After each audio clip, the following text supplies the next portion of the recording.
কে এগিয়ে আছে, কোন কেন্দ্রে কে কত দূর এগিয়ে রয়েছে? দেখো, এই মুহূর্তে প্রথম রাউন্ডের রেজাল্ট আমরা দেখতে পাচ্ছি এই বোর্ডে।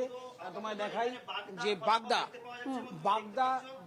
দেখো মধুপর্ণা ঠাকুর এখনো পর্যন্ত 251 ভোটে এগিয়ে রয়েছে, এগিয়ে রয়েছেন প্রথম রাউন্ডের শেষে। এবং বিজেপি প্রার্থী তিনি কিন্তু 251 ভোটে পিছিয়ে 6473টি ভোট পেয়েছেন। এখনো পর্যন্ত কিন্তু বাগদায় যেটা দেখা যাচ্ছে, বিজেপি এবং তৃণমূলের মধ্যে লড়াইটা খুব হাড্ডাহাড্ডি রয়েছে।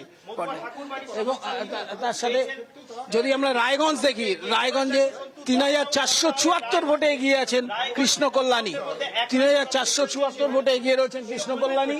এবং পিছিয়ে রয়েছেন মানস কুমার ঘোষ, ভারতীয় জনতা পার্টি। অর্থাৎ এখানেও কিন্তু বেশ কিছুটা হলো তৃণমূল এগিয়ে রয়েছে। 3474 মার্জিন রয়েছে কৃষ্ণ কল্যাণী। তারপরেরটা এবং মোহিত সেনগুপ্ত, তিনি কিন্তু মাত্র 1694টি ভোট পেয়েছেন, তিনিও জনপ্রিয় প্রার্থী এখনো পর্যন্ত। তারপর মানিকতলা যদি দেখি আমি, 2251 ভোটে এগিয়ে রয়েছেন সুপ্তি পান্ডে, অর্থাৎ তৃণমূল কংগ্রেস এগিয়ে রয়েছে।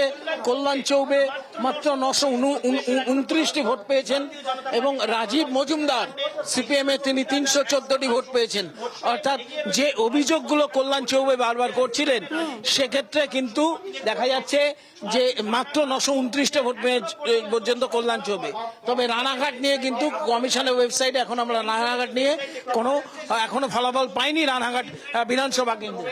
তবে যেটা দেখা যাচ্ছে মধুপর্ণা, অর্থাৎ যেটা দেখা গেল যে রানাঘাটে যদি এখনো পর্যন্ত সরকারিভাবে ফলাফল না এলেও বাগদা, রানাঘাট দক্ষিণ এবং মানিকতলা তিনটি কেন্দ্রেই তৃণমূল কংগ্রেস এগিয়ে রয়েছে।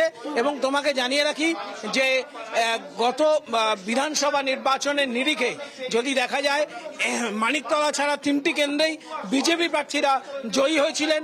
এবং গত লোকসভা ভোটের নিরিখে যে মানিকতলা ছাড়া বাকি তিনটি কেন্দ্রে, অর্থাৎ রায়গঞ্জে 46,739 ভোটে পিছিয়ে ছিল তৃণমূল, রানাঘাট কেন্দ্রে 36,936 ভোটে পিছিয়ে ছিল তৃণমূল, এবং বাগদা কেন্দ্রে 20,604 ভোটে পিছিয়ে ছিল তৃণমূল।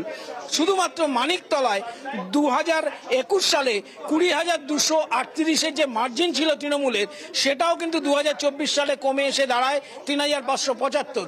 অর্থাৎ বিজেপি যথেষ্ট আশাব্যঞ্জক ছিল এই চার কেন্দ্রের ভোট নিয়ে, কারণ দলগতভাবে বিজেপি কিন্তু যথেষ্ট সুবিধাজনক অবস্থায় রয়েছে 2021 এবং 2024-এর নিরিখে। 2024 লোকসভা ফলের নিরিখে মানিকতলায় 3,575 তাদের পিছিয়ে থাকলেও বাকি তিনটে কেন্দ্রে যথেষ্ট এগিয়ে ছিল বিজেপি লোকসভা ভোটের নিরিখে। এবং এই তিনটি কেন্দ্রে কিন্তু 2021-এ বিজেপি প্রার্থীরা জয়ী হয়েছিলেন। কিন্তু পরবর্তীকালে রাজনৈতিক পরিবর্তিত পরিস্থিতির উপর দাঁড়িয়ে বিজেপির প্রার্থীরা তৃণমূলে যোগ দেন, যেমন বাগদায় বিশ্বজিৎ দাস, যেমন মুকুটমণি অধিকারী রানাঘাট দক্ষিণে, এবং কৃষ্ণ কল্যাণী রায়গঞ্জে। সব মিলিয়ে তারপরে সুপ্তি পান্ডে, যেটা হাইকোর্টে রায় বা আদালতের রায়ের জন্য আটকে ছিল, সেখানে 3,575 ভোটে তৃণমূল কিন্তু গত লোকসভা নির্বাচনে এগিয়ে রয়েছে। এর ফলে এই রাজনৈতিক পালাবদলের ফলে বিজেপি যতটাই আশাব্যঞ্জক ছিল, কিন্তু এখনো পর্যন্ত প্রথম রাউন্ডের গণনা শেষে 4-0 ফলের দিকে এগিয়ে রয়েছে তৃণমূল। আমরা প্রতি মুহূর্তের আপডেট আমরা জানাবো এনকেটিভি বাংলা দর্শকদের। তবে আপাতত তোমাকে ধন্যবাদ জানাচ্ছি সুদীপ্ত।